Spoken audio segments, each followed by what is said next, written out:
But say what you want about America, land of the free, home of the brave. We got some dumbass motherfuckers floating around this country. Dumbass motherfuckers, you know? Yeah.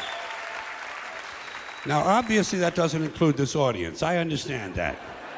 You seem intelligent and perceptive, but the rest of them, holy jumping fucking shitballs.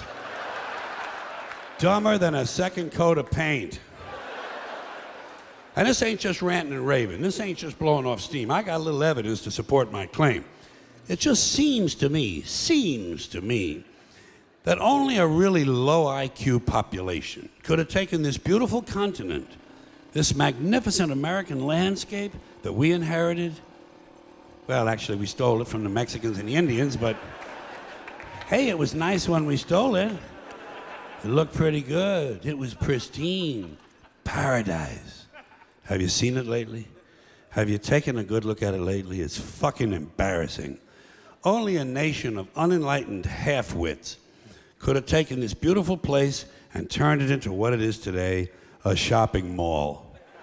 A big fucking shopping mall. You know that?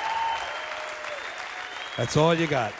That's all you've got here, folks. Mile after mile of mall after mall. Many, many malls, major malls and mini malls. They put the mini malls in between the major malls. And in between the mini malls, they put the mini marts. And in between the mini marts, you got the car lots, gas stations, muffler shops, laundromats, cheap hotels, fast food joints, strip clubs, and dirty bookstores. America the Beautiful, one big transcontinental commercial cesspool. And how do the people feel about all this? How do the people feel about living in a coast-to-coast shopping mall? Well, they think it's just fucking dandy.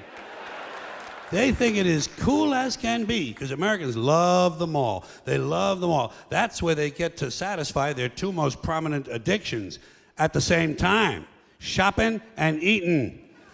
Millions of semi-conscious Americans, day after day, shuffling through the malls, shopping and eating, especially eating. Americans love to eat. They are fatally attracted to the slow death of fast food. Hot dogs, corn dogs, triple bacon, cheeseburgers, deep fried butter dipped in pork fat and cheese whiz, mayonnaise soaked, barbecued, mozzarella, patty melts. Americans will eat anything, anything, anything. If you were selling sauteed raccoons' assholes on a stick, Americans would buy them and eat them, especially if you dipped them in butter and put a little salsa on them. This country is big time, pig time. Forget the bald eagle. You know what the national emblem of this country ought to be? A big bowl of macaroni and cheese. A big bowl, because everything in this country is king size. King size, extra large, and super jumbo, especially the fucking people. Have you seen some of the people in this country? Have you taken a good look at some of these big fat motherfuckers walking around? Big fat motherfuckers. Oh my God. Huge piles of redundant protoplasm lumbering through the malls like a fleet of interstate buses. The people in this country are immense, massive bellies, monstrous thighs, and big fat fucking asses. And if you stand there for a minute and you look at one of them, you begin to wonder, how does this woman take a shit? How does she shit? And even more frightening, how does she wipe her ass? Can she even locate her asshole? She must require assistance. Are paramedics trained in this field? And standing right next to her, of course, with a plate full of nachos and a mouthful of pie is her clueless fucking husband, Joe Sixpack. With his monstrous swollen beer belly hanging dangerously out over his belt buckle, this guy ain't seen his dick since the Nixon administration. And if you stand there and you look at the two of them, you begin to wonder to yourself, do these people fuck? Is this man actually capable of fucking this woman? It doesn't seem structurally possible that these two people could achieve penetration. Maybe they're in that Cirque du Soleil or something. Telling you, the people in this country, every one of them is 50 pounds overweight. They are gargantuan. And in the summertime, God help us, in the summertime, they all want to wear short pants. Jesus, Lord, protector of all that is good and holy, deliver me from fat people in short pants.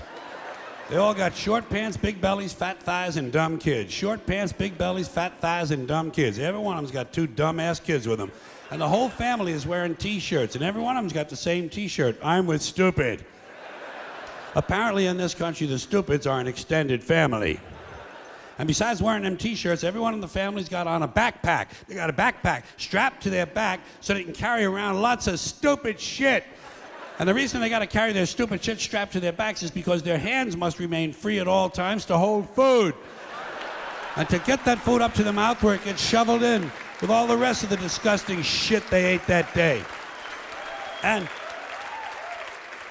another reason for the backpacks is these people are going to buy even more stupid shit. They ain't got enough stupid shit at home. They just had a stupid shit sale. They ain't going to buy more. They're going to go out in the parking lot and stuff this stuff into the big, fat, ugly, oversized SUV that's got plenty of room in it. Plenty of room in it for stupid shit and lots of room left over for these big, fat, ugly motherfuckers to get them home. Stopping, of course, for jelly roll and fried dough. These people are efficient, professional, compulsive consumers. It's their civic duty, consumption. It's the new national pastime. Fuck baseball, it's consumption. The only true, lasting American value that's left, buying things. Buying things. People spending money they don't have on things they don't need. Money they don't have on things they don't need. So they can max out their credit cards and spend the rest of their lives paying 18% interest on something that costs $12.50. And they didn't like it when they got it home anyway. Not too bright, folks. Not too fucking bright. But if you talk to one of them about this, if you isolate one of them, you sit them down rationally, and you talk to them about the low IQs and the dumb behavior and the bad decisions, right away they start talking about education. That's the big answer to everything. Education. They said we need more money for education. We need more books, more teachers, more classrooms, more schools. We need more testing for the kids. You say to them, well, you know, we've tried all of that, and the kids still can't pass the test. They say, don't you worry about that. We're going to lower the passing grades. And that's what they do in a lot of these schools now. They lower the passing grades so more kids can pass. More kids pass, the school looks good, everybody's happy, the IQ of the country slips another 2 or 3 points, and pretty soon all you'll need to get into college is a fucking pencil. Got a pencil? Get the fuck in there, it's physics. Then everyone wonders why 17 other countries graduate more scientists than we do. Education. Politicians know that word, they use it on you. Politicians have traditionally hidden behind 3 things: the flag, the Bible, and children. No child left behind. No child left behind. Oh, really? Well, it wasn't long ago you were talking about giving kids a head start. Head start, left behind. Someone's losing fucking ground here. But there's a reason. There's a reason.